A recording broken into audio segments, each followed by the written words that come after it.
अस्सलाम वालेकुम व्यूअर्स, कैसे हैं आप सब।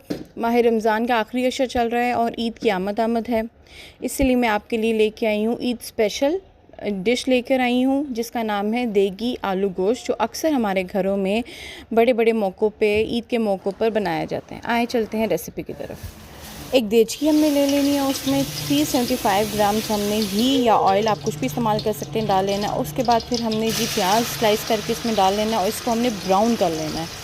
जब ब्राउन हो जाए तो हमने देचकी से इसको निकाल लेना है और अब उसी घी में हमने गरम मसाले ऐड कर देने हैं, जिसमें दालचीनी, लौंग और काली मिर्चें शामिल हैं। और साथ ही फिर हमने 5 टेबल स्पून के करीब हमने अदरक लहसुन ऐड कर देना है। 750 ग्राम्स के करीब दही हमने इसमें डाल देना है और उसके बाद जो हमने प्याज फ्राई किए थे वो आपने इसमें शामिल कर देना है। अच्छा, प्याज जो है वो 375 ग्राम्स हैं। आफ्टर फ्राइड प्याज जो फ्राई हो जाएंगे तब हमने उसका जो वज़न है वो 375 ग्राम्स उसके अंदर डालना है। फिर हमने जनाब 750 ग्राम्स के करीब स्लाइस टमाटो ऐड कर दिए हैं। 3 kg हमने गोश्त इसमें ऐड कर दिया है और अब इसके अंदर हमने 1 लीटर के करीब पानी डालना है और अच्छी तरीके से इसको मिक्स कर लेना है। और जब अच्छी तरह मिक्स हो जाए तो फिर इसको तकरीबन 15 मिनट के लिए हमने चूल्हे पे इसको रख देना है, ताकि इसकी जो चीज़ें हमने डाली हैं वो अच्छी तरीके से मिक्स हो जाए।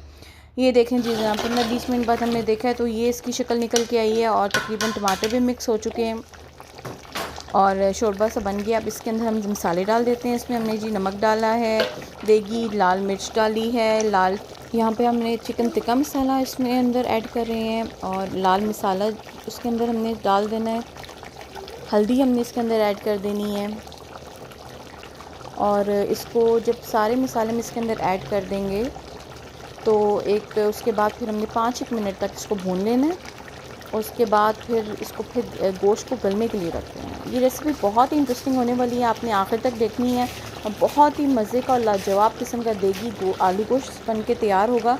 आपने मेरे साथ रहना है और साथ साथ मैं आपको टिप्स और ट्रिक्स भी शेयर करूँगी।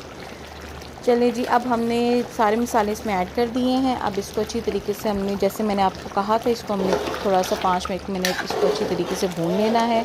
भून के उसके बाद फिर हम थोड़ा सा इसके अंदर पानी ऐड करेंगे और इसको दम पे रख देना। फिर हम उसके बाद देखेंगे गोश्त तकरीबन 90% जब गोश्त गल जाएगा तो फिर इसकी अच्छी तरीके से हमने भुनाई करनी है।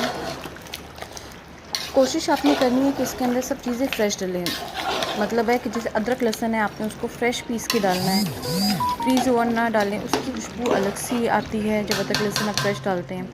और प्याज जो है वो फ्राई होने के बाद आपने 370 ग्राम्स के करीब उसका वज़न करना है और वो उसके अंदर डालने आपने। अच्छा, जब हम अच्छी तरीके से भून रहे हैं, इसका मकसद ये है कि अच्छी तरीके से प्याज और दही और टमाटर का जो मिक्सचर है ना वो एक दूसरे में रच बस जाए, किसी किस्म और स्मूथ सा एक फ्लेवर या एक शोरबा सा बन जाए।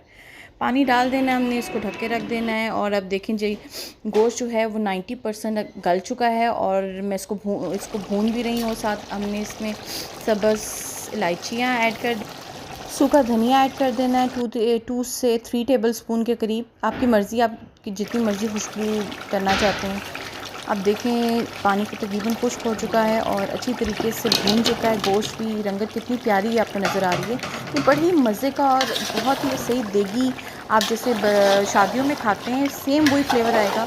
आपको साथ साथ नज़र भी आ रहा होगा जब जैसे जैसे तैयार हो रहा है वैसे वैसे ही खिल रहा है, इसका कलर कितना खूबसूरत आ रहा है।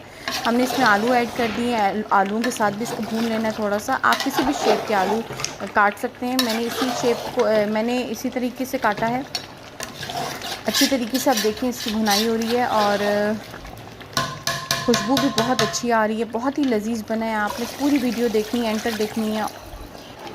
आलू को भूनने के बाद हमने इसमें पानी ऐड कर देना है थोड़ा सा, ताकि आलू जो है वो गल जाए। अच्छा, आलू अब गल चुके हैं। अब इसके अंदर हमने 2 टेबल स्पून के करीब गरम मसाला ऐड कर देना है और इसको गाढ़ा कर लेते, शोरबे को ज़रा गाढ़ा कर लेना। अब ये देखें बिल्कुल ये तैयार हो चुका है। अब ये आप चेक कर सकते हैं इसकी कंसिस्टेंसी, आप थिक करना चाहते हैं तो और भी थिक कर सकते हैं। ये बिल्कुल अब तैयार हो चुका है और इसके बाद फिर आपने ऊपर गार्निशिंग के लिए आप अदरक डाल सकते हैं, सब्ज़ मिर्ची और सब्ज़ धनिया से इसको गार्निश करें। और अगर आपको मेरी रेसिपी अच्छी लगी है तो प्लीज़ लाइक कर दें, मेरे चैनल को सब्सक्राइब कर दें और बेल आइकन को ज़रूर दबा दें, ताकि मेरी हर आने वाली वीडियो की नोटिफिकेशन आपको मिल सके।